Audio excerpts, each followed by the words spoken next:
Hi, I'm Marcia Tedmore, an independent Stampin' Up! Demonstrator and the Windy Acre Stamper.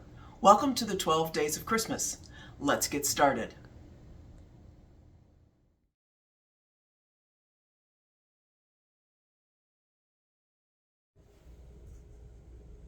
On the 6th day of Christmas, Marcia gave to me a holiday chevron card. This is a really fun card. It's not hard, but it is a bit fussy. So I don't suggest you do this card at the end of a long day because it'll just frustrate you. I originally did this one, and I really like it, except the paper kind of hangs off the edge, so I didn't know what I did wrong. So then I created this one. This is out of the Sentimental Christmas pack that you have. You want two-sided cardstock, so I like that one. And then I also created this one. This is out of the zinnia, flowering zinnia, to kind of mix it up and show you that you could also use it as a birthday card, congratulations card, by just changing the colors. So today we are going to use what you have in your pack. So you're going to start out with a white 8.5 by 11 cardstock. So cut that down to 5.25. No, cut it to 5.5 by 8.5. That's what you need to do. Then you're going to score it and set that aside. And then you also have a piece of Poppy Parade in your package. This one is going to be 5.25 by 4. You can set that aside too because you have some folding to do. So what you're going to do is you're going to find some Designer Series two-sided paper. Any kind of printed paper that has two sides, you're fine with. Make sure they all are the same direction. You need 5 pieces at 1 inch by 2.5. The other side has got these Christmas trees, and they're all cut in different directions, but it doesn't much matter because you're going to end up folding them into chevrons. So 3 of these are going to be folded from the right corner to the left corner, like that. And 2 are going to be folded from the left corner to the right side. So we'll start with these first. This is the hard part. Well, it's not hard, it's just fussy. So what you want to do, take your paper and you just fold it from the right side. Well, you want to make sure you have the right side going. So turn these over because you want them all to look the same. All right, so from the right side to the left side, and you fold it on that corner and you crease it down and get it as close to straight as possible.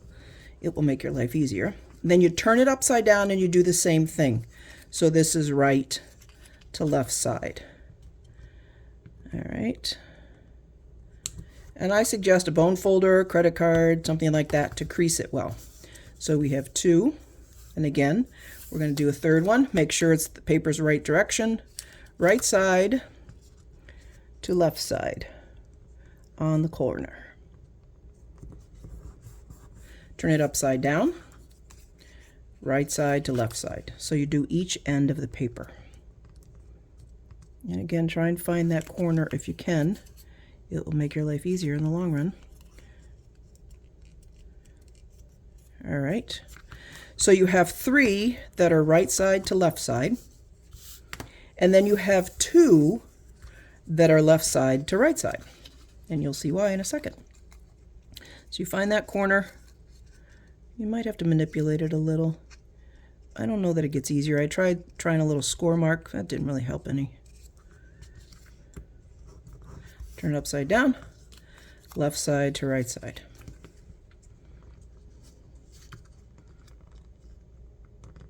There you go. So, I didn't do it right. No, I did, because I did right to left. Pay attention, Mars. Left side to right side. And if you do it wrong, you'll pick it up and know that you did it to the wrong side, because you want them to be opposite at the bottom from the top. And that one's not quite folded enough. We're going to scooch it a little more. All right. So 3 right to left, 2 left to right. Take your Poppy Parade and your liquid glue. I suggest you dry fit this first because you want to make sure they're going to work. So it's literally right side, left side. So start with your right side. Right side, left side. And then you end with your right side. See how pretty that is? I love it. You could also, I think in this one, I'm going to move it up to the center of the paper instead of along the bottom. The other ones I did on the bottom, but I think I kind of like it in the center of the paper. You can decide how you'd like to do it, whichever you prefer. I'm probably going to want a sentiment on it, and I think I'm going to stamp it in probably black. And I'm going to use from the Merriest Trees, the sentiment is, hoping your home is filled with the spirit of the season. I think I'm going to put that right there.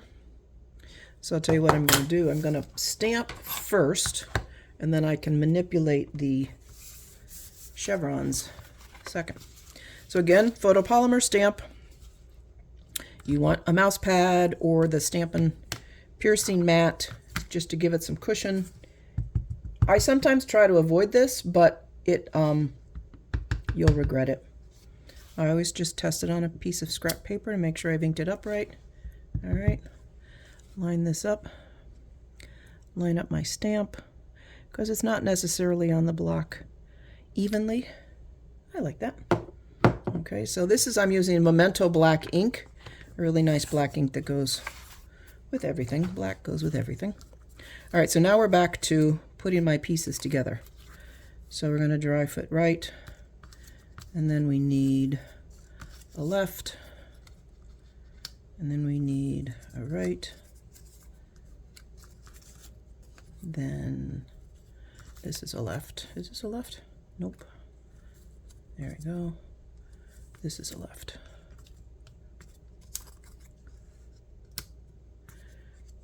There we go. Okay. Yep, I'm probably going to end up putting it closer to the bottom. All right, so now you want liquid glue because you're going to need to be able to smoosh these around a little to make sure they're in the right position. And I start off as close to the edge as possible. Lightly press it down to my left one. Again, lightly press it down, lining up the edges. Right one. And it doesn't really matter if you can't see the designer series paper or the patterns, because you're really just kind of looking for the movement, I think, of the card and the paper. And again, I'm just lightly pressing it down on my Poppy Parade cardstock in case I have to move them for the final fitting, so to speak. That turned out pretty good. I might want to move it over just a hair. Alrighty, that looks good. So make sure your chevrons are lined up, and then you can just press your glue in place so it adheres well. Give that a second. All right, now on this first card I made, I used little mini dimensionals so that the chevron pieces pop up, and that's cute. Some of them aren't quite sticking as nicely as I'd like. So on this card, I used my glue dots. And I've been talking about the Take Your Pick tool, so I want to explain something. On page 95 of the catalog, the current annual catalog, that's the Take Your Pick tool. It's $12, and it has a putty end at one end to pick up bling, although I'll be honest with you, I've never been very good at picking up the bling with a putty. Could be operator error. The other end is a spatula and a paper piercing tool. So you could use this for Take Your Pick if you wanted to. It's pretty sharp. And that just locks in and you put the top on. This is nice to pull red rubber stamps off blocks because they have a tendency to stick. If you wanted to buy the crafter's tips, which are up here, and they're not well displayed, it's a rotary cutter, a scoring tool, a craft knife, that angle craft knife, and my favorite, Take Your Pick. So this is the way it comes, and then you buy the extra tips. They are $21. You get 3 different tips. You could use the original one, no, that's the wrong one. This is my Take Your Pick. Use the original one, just switch out your end so you don't have a spatula. You just put it in, you can lock it, and now you have a thicker Take Your Pick, but we'll try that, see how that goes. Okay, because I love this tool, and I use it all the time, because I'm going to use it on my glue dots. I'm going to put these corners down with glue dots.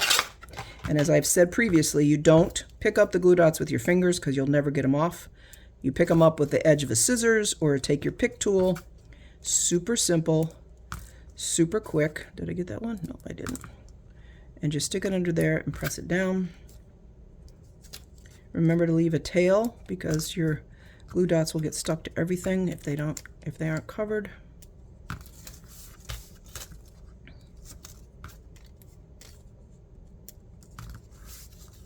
You could use little dimensionals, or if you don't have the mini dimensionals, you could cut regular dimensionals in half if you want your chevrons to stick up a little. All right.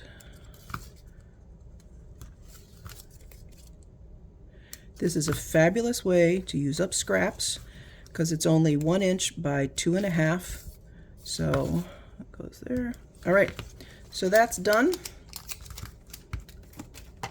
Then you're just going to take some adhesive. I'm going to use the Stampin' Seal because I don't need a lot.